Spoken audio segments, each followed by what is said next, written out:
പുതുവർഷത്തിൽ ചരിത്രം കുറിച്ച് ISRO തമോഗർത്ത രഹസ്യങ്ങൾ തേടിയുള്ള എക്സ്പോസാറ്റ് ഉപഗ്രഹ വിക്ഷേപണം വിജയകരമാണ്. PSLV C-58 റോക്കറ്റിലാണ് എക്സ്പോസാറ്റ് ബഹിരാകാശത്ത് എത്തിയത്.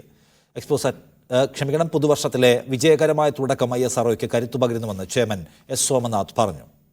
3, 2, 1, 0.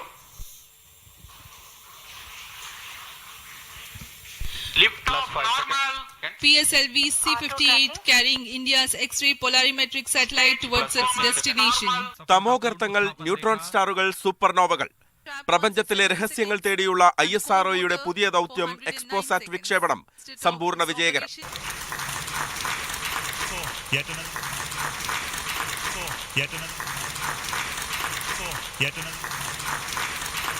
രണ്ട് പേലോഡുകളാണ് ഉപഗ്രഹത്തിലുള്ളത്, പോളിക്സും എക്സ്പെക്റ്റും.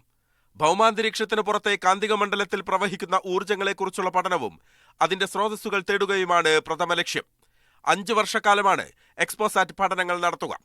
650 കിലോമീറ്റർ ഉയരത്തിലുള്ള ഭ്രമണപഥത്തിലേക്കാണ് എക്സ്പോസാറ്റിനെ എത്തിച്ചത്. പുതുവർഷ ദിനത്തിലെ വിജയകരമായ തുടക്കം ISROയ്ക്ക് കരുത്തു പകരുന്നുവെന്ന് ചെയർമാൻ S. സോമനാഥ് പറഞ്ഞു. ഗഗൻയാന്റെ 2 നിർണായക പരീക്ഷണങ്ങൾ ഈ വർഷം നടക്കും. This year just began and we are going to have many launches, and 2024 is going to be the year of Gaganyaan and many more tests and experiments which will be in number, very large numbers, which will not be coordinated from this control center. 10 പരീക്ഷണ പേലോഡുകൾ വഹിച്ച് റോക്കറ്റിന്റെ 4ാം ഘട്ടം ഭൂമിയിൽ നിന്ന് 350 kilometre ഉയരത്തിൽ പരീക്ഷണങ്ങൾ ആരംഭിച്ചു. Thiruvananthapuram LBS institute of ടെക്നോളജിയിലെ വിദ്യാർത്ഥികൾ നിർമ്മിച്ച VSAT എന്ന പേലോഡ് ഇതിൽ നിർണായക പരീക്ഷണം നടത്തുന്നു. അൾട്രാവയലറ്റ് രശ്മികളുടെ സാന്ദ്രതയെ അളക്കലാണ് VSATന്റെ ലക്ഷ്യം. News desk, media 1.